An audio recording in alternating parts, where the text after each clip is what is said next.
Colors are the base of textiles. In the previous video, we have talked about direct and reactive dye stuffs. Two kinds of colorants that are used to dye and print on cellulosic fibers and artificial fibers. Today we will talk about acid dye stuffs, a completely opposite kind of dye stuff compared to direct and reactive ones. They are indeed used to dye and print on wool and protein fibers such as silk, but also animal fibers such as alpaca, mohair, vicuña, and so on. Only protein fibers? Not really, also polyamide can be dyed with acid dye stuffs. I know it's weird, but there is a scientific answer to this, so let's see that together.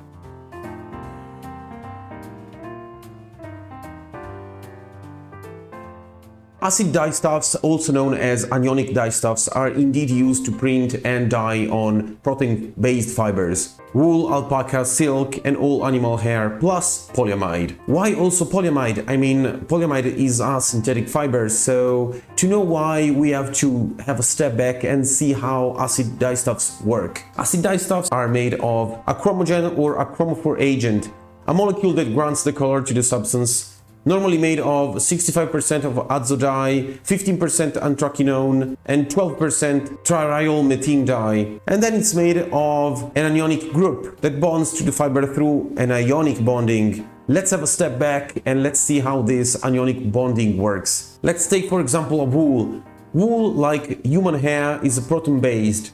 Proteins are made of amino acids, amino and acids. In an acid bath, that's why they are called acid dye stuffs, amino acids become ions NH3+, and here the magic begins. The ion of the protein bonds with the acids of the acid dye. Polyamide can be dyed since amide structure is aromatic group C plus O plus NH2, exactly as amino acids, so the acid dye can bond to the NH2 group. Normally, acid dye stuffs are divided in three main groups according to the migration ability and the weight of the molecules. I won't talk about all the three categories, but keep in mind the third one, which is the most important one. This category includes acid dye stuffs bonded with a metal to become pre-metallized acid dye stuffs.